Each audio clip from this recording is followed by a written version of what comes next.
as we speak. Too much movement, everything is connected to one another. और इसको ज़रा sense बनाने के लिए we have invited Hamid Mir साहब. मीर साहब, आप भी बड़ा क्लोजली इसको वॉच कर रहे हैं, बल्कि ये तो this has been developing in the past couple of weeks as well. क्या आपको लग रहा है कि आफ्टर ऑल द नेगोशिएशंस जो चल रही थी, काफ़ी बातें जो हैं ईरान मान भी गया था, एटलीस्ट खबरें तो इसी किस्म की आ रही थी, और फिर ये वार हो गया, और फिर ऑब्वियसली ईरान ने एक जवाबी फायर भी किया जिसमें पूरा ही GCC अगर मुल्क देखें तो उस लपेट में आ गए हैं. Is it making sense to you? क्या हो रहा है? देखिए, मेरे लिए तो ये कोई अनएक्सपेक्टेड नहीं है. मैं तो ना सिर्फ ये सारा एक्सपेक्ट कर रहा था, मुझे खदशा था कि ये होगा, बल्कि मैं ये बोल भी रहा था, लिख भी रहा था कि ये होने वाला है.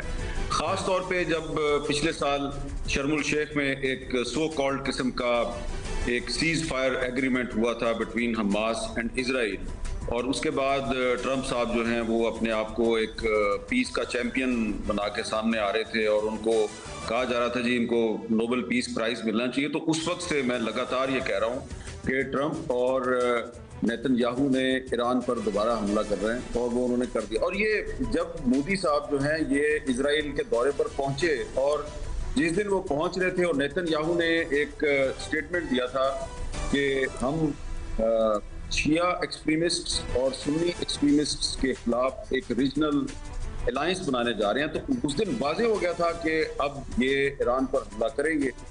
और ये सबको पता था कि जब ईरान पर हमला होगा तो उसके नतीजे में ईरान जो है वो मिडिल ईस्ट में जितने भी US बेसिस हैं वो उन पर अटैक करेगा.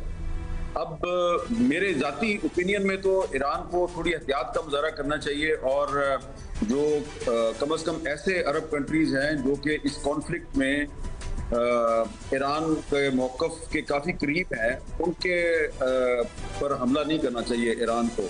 लेकिन अब इसमें ईरानी जो हुकाम है उनका ये कहना है जी कि अगर कोई हमें जिंदा रहने का हक देने के लिए तैयार नहीं है तो फिर हमारे लिए तो दुनिया ख़त्म होगी ना. तो फिर अगर हमारे लिए आप दुनिया ख़त्म करें तो हम तो दुनिया को ख़त्म समझेंगे, और एग्जैक्टली वहाँ पर हम इजरायली और अमरीकी टारगेट्स को हिट करेंगे जहाँ तक हमारी पहुँच है.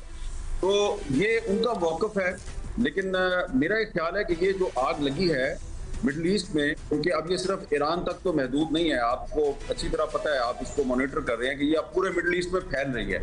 मुझे लग ये रहा है, मुझे खदशा है कि ये आग बहुत जल्द ये साउथ एशिया में भी पहुंचेगी.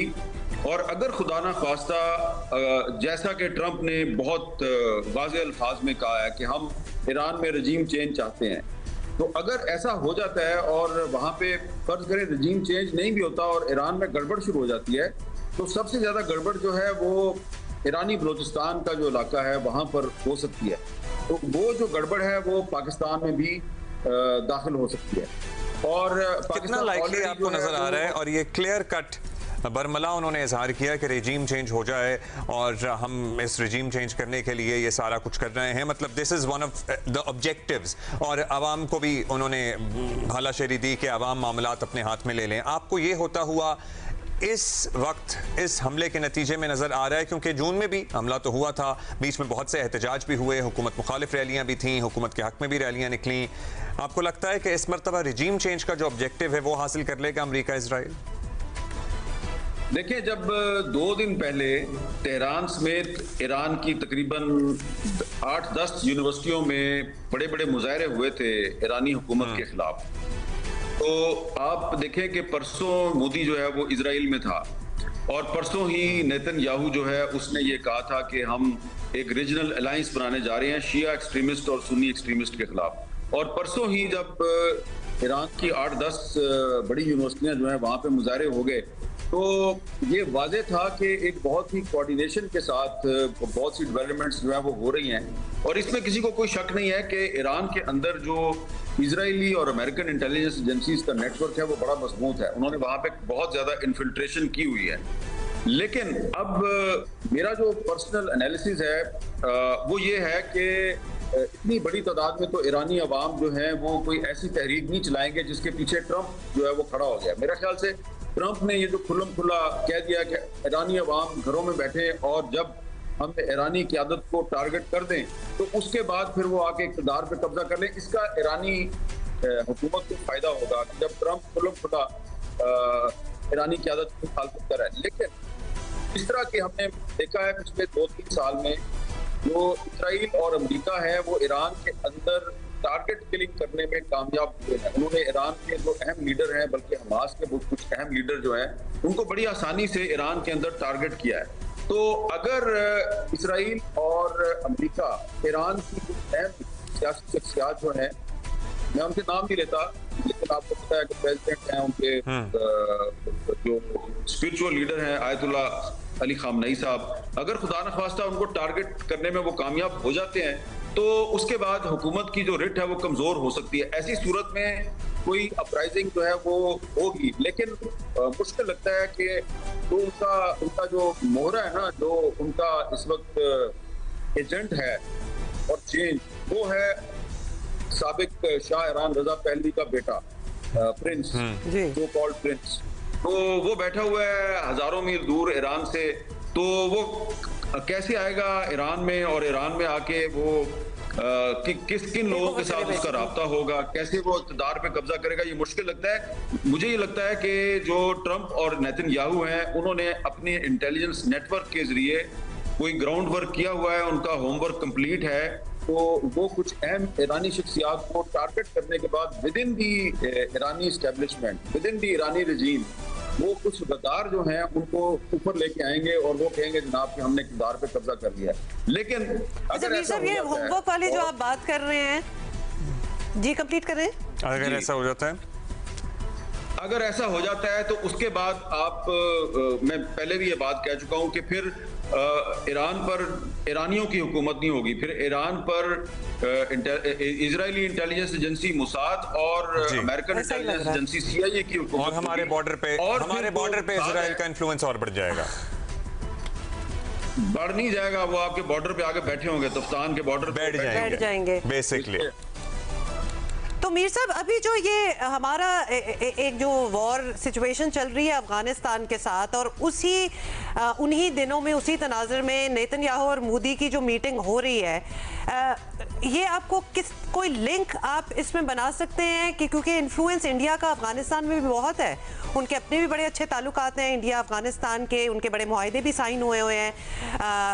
अफगानिस्तान एक बड़ा एंटागनिस्टिक किस्म का एक स्टैचर उन्होंने अगेंस्ट पाकिस्तान बनाया ही हुआ है पिछले कुछ सालों से। Are you seeing a link over there जहां पाकिस्तान दोनों बॉर्डर्स पे बिजी रहे, एंगेज्ड रहे? देखिए, मेरा ख्याल है कि पाकिस्तान ने जो अफगानिस्तान में जो टेरर नेटवर्क को अटैक करने का फैसला किया है, ये बहुत सोच समझ के किया है। जब पाकिस्तान को अच्छी तरह पता था कि मोदी जो है वो इजराइल के दौरे पे जा रहा है और इजराइल और इंडिया का एक जो स्ट्रेटेजिक अलायंस है वो पाकिस्तान के लिए बहुत बड़ा खतरा हो सकता है, और दोनों मिलकर पाकिस्तान के खिलाफ किसी ना किसी अग्रेशन का इर्तिकाब भी कर सकते हैं। तो मेरे ख्याल में पाकिस्तान के जो अरबाब इख्तियार हैं उन्होंने देखा होगा कि ये काम तो होने जा रहा है, तो इससे पहले कि इस इजराइल और इंडिया का जो अलायंस है इसमें अफगान तालिबान भी शामिल हो जाएं और उधर से वो भी हम पर अटैक करें, तो उन्होंने उससे पहले ही उनका जो टेरर नेटवर्क है उसको अफगानिस्तान में डिस्ट्रॉय करने का फैसला किया है। तो मेरा ख्याल है कि ये जो हमने पिछले 2-3 दिन में अफगानिस्तान में उनके जो अहम तनसीबात हैं, फौजी तनसीबात हैं, जहाँ पे कि हमें ये खदशा था कि वहाँ से पाकिस्तान पर हमलों की मनसूबाबंदी की जाती है, हमने जो उनको अटैक किया है, उनको जो हमने डिस्ट्रॉय किया है, वो दरअसल हमने पेशबंदी की है कि अगर इजराइल और इंडिया मिलकर किसी वक्त पाकिस्तान के खिलाफ कोई जारहियत करते हैं तो अफगान तालिबान इस पोजीशन में ना हो कि वो पाकिस्तान पे कोई दबाव बढ़ा सकें। तो मेरा ख्याल है कि ये एक अच्छी स्ट्रेटजी थी, लेकिन अब अगर इजराइल और अमेरिका जो है वो अगर ईरान में घुस जाते हैं और ईरान पर कब्जा कर लेते हैं तो उसके बाद अफगान तालिबान को अपने बागराम एयरबेस की भी फिक्र करनी चाहिए, क्योंकि ट्रंप साहब की नज़र बागराम एयरबेस पर भी है और वो ये ओपनली कह रहे हैं कि हमें ये बागराम एयरबेस वापस चाहिए। तो अफगान तालिबान को सोचना चाहिए कि वो ये जो इंडिया के साथ मिलकर एक डर्टी गेम कर रहे हैं, वो इंडिया जिसने कि अपनी पार्लियामेंट में अखंड भारत का नक्शा लटकाया हुआ है, जिसमें पाकिस्तान और अफगानिस्तान और बांग्लादेश और श्रीलंका और बहुत से साउथ एशियन कंट्रीज शामिल हैं, तो अफगान तालिबान को चाहिए कि वो अब इंडिया के साथ स्ट्रेटेजिक पार्टनर बन के पाकिस्तान के खिलाफ कोई साजिश करने की बजाय पाकिस्तान के साथ बातचीत के जरिए कोई अमन का रास्ता। चलिए, ये तो हमारी ख्वाहिश हो सकती है। मीर साहब, ये बताइएगा, हम इससे पहले बात कर रहे थे कि मशरिक़ वस्ता तक ये जंग अब फैल चुकी है और ईरान ने भी स्ट्रेटेजिकली जाहिर है फैसला किया होगा, ऐसे तो नहीं किया होगा कि अपने खत्ते के दीगर ममालिक में मिसाइल दागे ताकि वो लोग भी इन्वॉल्व हों। अब सऊदी अरेबिया का रिएक्शन या UAE का रिएक्शन या फॉर दैट मैटर दीगर बहरीन का रिएक्शन क्या होगा? हम we are all awaiting that. क्या ये अमेरिका से मुज़ाकरात के लिए दबाव डालेंगे, कोई पीस डील कराने की कोशिश करेंगे, या यहाँ से मामला मजीद गहरी और संगीन जंग की तरफ बढ़ेगा? क्या होगा इन ममालिक का रिएक्शन? देखें, आप सिर्फ इन ममालिक के रिएक्शन के बारे में ना पूछें। देखें, अगर सऊदी अरब जो है वो पाकिस्तान का एक डिफेंस पार्टनर है, पाकिस्तान और सऊदी अरब का एक डिफेंस कोऑपरेशन का मुआहदा है और ये सबको पता है कि एक पर हमला, दोनों पर हमला जो है वो तस्वुर किया जाएगा, तो ईरान को चाहिए कि वो पाकिस्तान को किसी इम्तिहान में ना डाले, कोई ऐसा काम ना करे कि कम से कम सऊदी अरब जो है उसको जरूरत पड़ जाए पाकिस्तान की। अब इसमें तो कोई शक नहीं है कि थोड़ी सी अमेरिकन फौज जो है वो सऊदी अरब में भी बैठी हुई है, लेकिन ईरान जो है उसको सूरत हाल की नज़ाकत का एहसास करना चाहिए और कतर भी जो है वो भी मेरा ख्याल है कि उस तरह से अमेरिका और इजराइल के साथ नहीं है जिस तरह के बहुत से लोग समझते हैं। हाँ, अलबत्ता कुछ और कंट्रीज हैं जो कि बहुत खुलकर इस वक्त इजराइल के साथ हैं, जिनके इजराइल के साथ डिप्लोमेटिक रिलेशंस भी हैं, तो वो कंट्रीज जो हैं उनको चाहिए कि वो अमेरिका पे दबाव डालें, क्योंकि मिसाल के तौर पे अभी आप बात कर रहे थे UAE में, अबू धाबी में अपने रिपोर्टर से बात कर रहे थे, इसी तरह कुवैत में भी सूरत हाल जो है वो जी, कुवैत से भी ऐसी इत्तलात आ रही हैं, बिल्कुल ऐसी इत्तलात आ रही हैं। और उस मुआहदे की एक शक ये भी है, ज़ाहिर जहाँ सऊदी अरेबिया से हमारा डिफेंस पैक्ट है, उसके मुआहदे की एक शक ये भी है कि अगर पाकिस्तान पे हमला होगा तो वो भी सऊदी अरेबिया पे हमला तसव्वुर अच्छा, while we are waiting to reconnect with Mir साहब, जरा ये शॉट्स कुछ हम आपको जो साथ दिखा रहे हैं on the screen, these are from Dubai and ये कुछ देर पहले के मनाजिर हैं। अभी तक तो सो फार सो गुड, काम ही है और टाइम भी कुछ ऐसा ही है। बहरीन के साथ ही हम आपको शॉट्स दिखा रहे हैं, टाइम भी कुछ ऐसा है, सैटरडे का बहरीन में धुएं के काले बादल उठते हुए बहरीन में, हाँ, बहरीन में तो खैर आपको नजर आ रहा है। अच्छा, ये दोहा है, ये जो हम अभी आपको दिखा रहे हैं, दिस इज दोहा। सो ये भी पूरे रीजन में मिसाइल्स हिट इस तरह किए जाना, इसका भी कोई एग्जांपल इन द पास्ट हमें नजर नहीं आ रहा, because usually these countries are quite safe from anything. अच्छा, मीर साहब, उस पैक्ट की हम बात कर रहे थे, पूछनी है, बल्कि अब आप दोबारा से अगर शुरू करते हैं, आप कह रहे थे कि बड़ा एहतियात करना चाहिए और अक्लमंदी दिखानी चाहिए ईरान को वाइल विज़-अ-वी पाकिस्तान। अब ऑलरेडी ईरान जो है उसने जहां जहां अटैक करना था उसने कर दिया, जो कि ऑब्वियसली उन्होंने भी तो प्री प्लान किया होगा। There are really no rules in war. इस वक्त ईरान की क्या स्टेट ऑफ माइंड होगी कि जहां जहां हम मार सकते हैं, जिस जिसको हम करेंगे वो attack only to target America, ताकि अमेरिका तंग हो। ऐसी सोच होगी या ऐसी सोच नहीं है? नहीं, देखिए, मैं तो एक ऐसी बात करूंगा एहतियात के साथ, ईरान को पाकिस्तान के लिए ऐसे हालात नहीं पैदा करने चाहिए कि पाकिस्तान जो है वो अपने किसी डिफेंस कोऑपरेशन के मुआहदे की वजह से कोई ऐसा काम करने पे मजबूर हो जाए कि जिसका नुकसान ईरान को हो। देखिए, बहुत सी बातें जो है ना हम ओपनली कर नहीं सकते। ये जब पिछले साल ईरान पर अटैक किया था अमेरिका ने और इजराइल ने मिलकर, तो पाकिस्तान ने ईरान के लिए बहुत कुछ किया था। हमने उसका ऐलान नहीं किया कोई भी, ईरानियों को पता है और हो सकता है आपको भी पता हो, लेकिन हर चीज बताने की नहीं होती। हमने उनके लिए यहाँ तक गए थे कि उनकी क़यादत जो है, उनकी जो टॉप लीडरशिप है, उसको बचाने के लिए हमने बहुत अहम फैसले किए थे। और अगर वो अभी जिंदा हैं तो यकीनन वो अल्लाह का फैसला होता है, जिंदगी और मौत अल्लाह ताला के हाथ। मीर साहब आप हमें लेकिन आपके बेसिकली कहने का मतलब था कि पाकिस्तान का भी उसमें बड़ी कंट्रीब्यूशन थी, that is perhaps where you were going with it as well. अच्छा, ये इंटरनेट डिस्ट्रप्शन ना हमें मुल्क में बिल्कुल इस वक्त अच्छी नहीं लग रही, बिकॉज हम वहाँ की बातें सुन रहे हैं इंटरनेट डिस्ट्रप्शन की, जैसे अभी हम ईरान की बात कर रहे थे।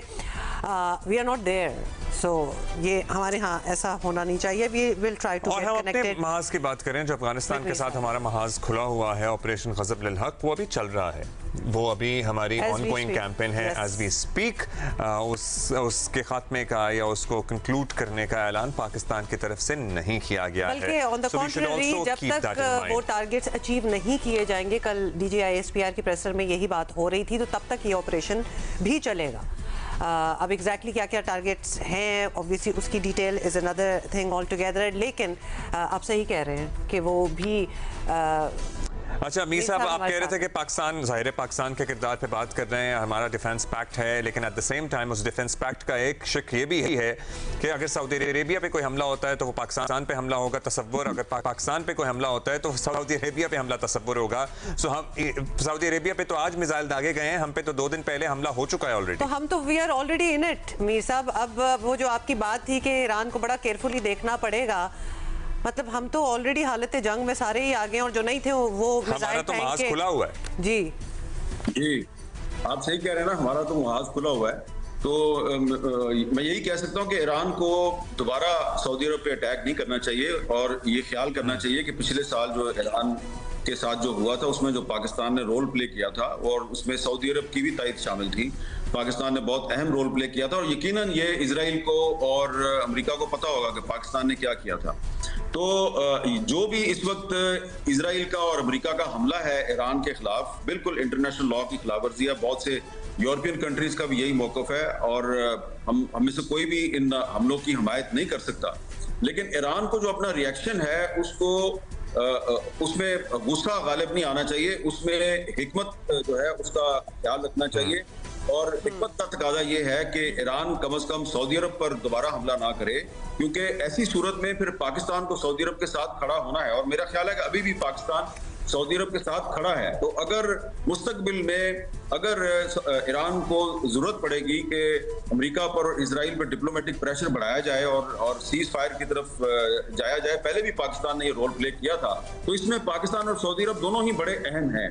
तो इसलिए मैं समझता हूं कि ये ईरान को दोबारा सऊदी अरब पर हमला नहीं करना चाहिए। लेकिन जहां तक ईरान का जो रिएक्शन है, मेरी इतला के मुताबिक तो इजराइल में काफी नुकसान हुआ है, उस तरफ अटैक करें, वो उस तरफ जितने मर्जी मिसाइल मारें, लेकिन अरब कंट्रीज की तरफ अगर मिसाइल मारेंगे उससे यकीनन नुकसान तो होगा अरब कंट्रीज को, उधर जो इन्वेस्टर है वो भाग जाएगा वहां से, लेकिन उसका ईरान को कोई फायदा नहीं होगा।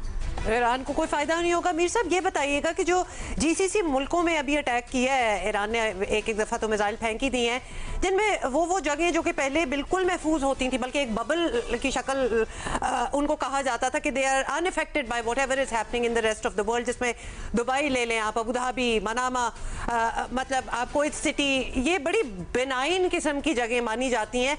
लेकिन उन वहाँ बेसिस पे, अमेरिकन बेसिस पे अगर मिसाइल मारना, उसकी गारंटी तो अमेरिका ने खुद दी हुई थी कि भाई मैं तुम लोगों को बचाऊंगा, मैं तहफ़्फ़ुज़ करूंगा, बिकॉज ऑब्वियसली बेसिस भी उनके हैं।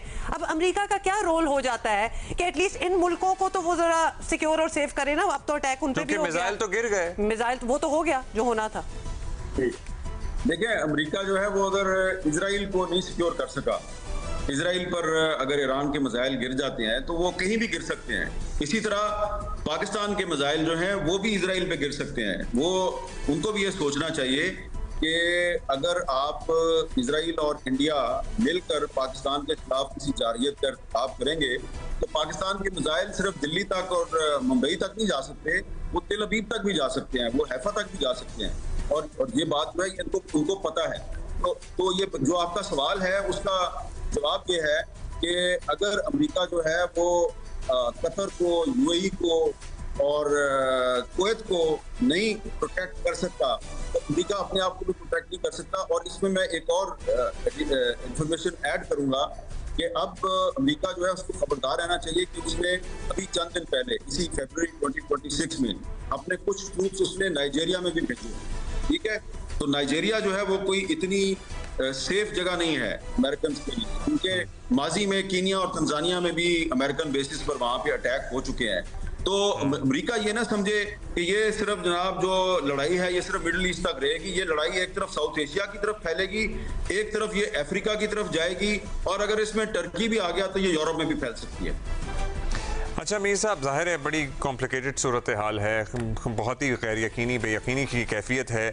चाइना का क्या किरदार हो सकता है? मतलब चाइना को भी उतना ही इंटरेस्ट होना चाहिए। अगर हम साउथ एशिया की बात करें, अगर ईरान तक अपने अहदाफ अमेरिका हासिल कर लेता है, रिजीम चेंज हो जाती है या विद इन कोई चेंज आ जाता है, और जाहिर है हम कह रहे हैं कि फिर वो इजराइल हमारे बॉर्डर पे भी बैठा होगा, so China should be really concerned as well.